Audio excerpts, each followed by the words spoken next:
Hardcore. Well, more specifically, the moshing. It's something I'm sure some of you guys have seen when you're scrolling through your Instagram or TikTok pages, or hopefully you've even witnessed in person at a concert. Now, it takes a bunch of different forms, of course, whether it be the pogo stick, a push pit, circle pits, even a wall of death, or just slam dancing. Here today we're going to talk about slam dancing and what its role in ye olden North Carolina hardcore scene is. This past year has been revolutionary to the North Carolina hardcore scene, with bands popping up left and right all over the great country of North Carolina.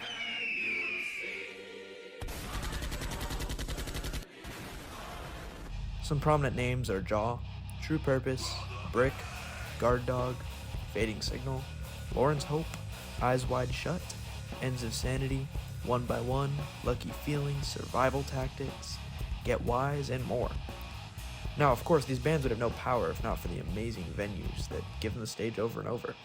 And you have these venues like the Kings, Pinhook, you have Chapel of Bones, you have a bunch of these DIY house venues. They all work together to support this hardcore scene. And these bands have revolutionized modern local shows all over the state, with some pretty consistently aggressive crowds.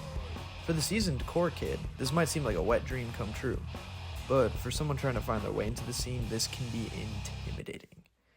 Seeing fists and feet flying at you, and people seemingly out for your blood is very discouraging, especially when almost all the comments online just spend their time shitting on anyone who doesn't want to throw hands for hours.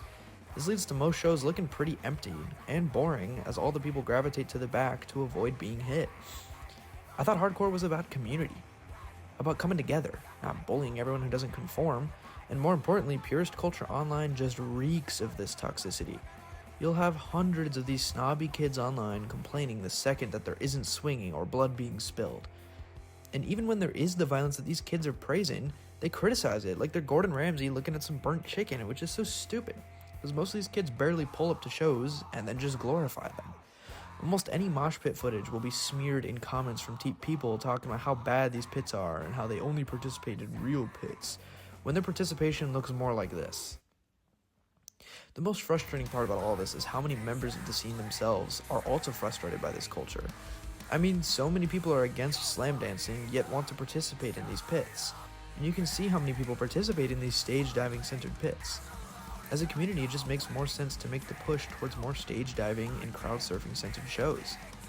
I mean, they've been around for so long, they become a staple of not just hardcore, but almost all forms of heavy music. And it encourages more easy engagement from fans while still keeping that same violence that they're looking for. And for the people that love the crowd killing and slam dancing, they can just do that in the back of the venue.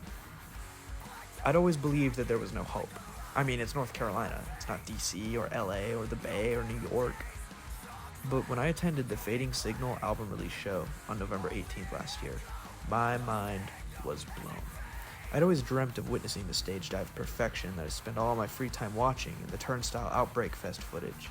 And there it was, before my very eyes.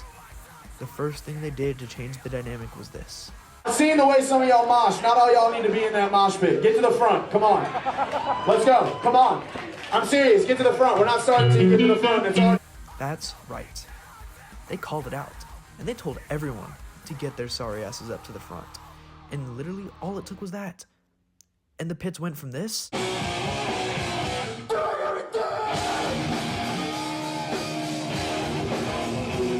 to this.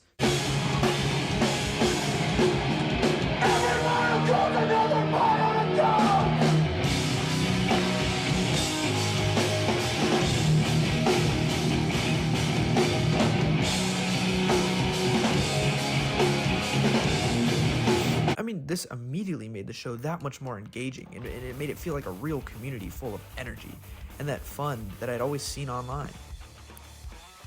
In conclusion, hardcore comes from a place of inclusion and community for every and anybody. How is ostracizing random people online for enjoying themselves at a concert or being super critical about everything that happens even close to representative of what this community is? It's not. And to change that, we start with the toxic crowd culture. Talk to band members, talk to crowd members, get that pit pulled backwards and that crowd forwards.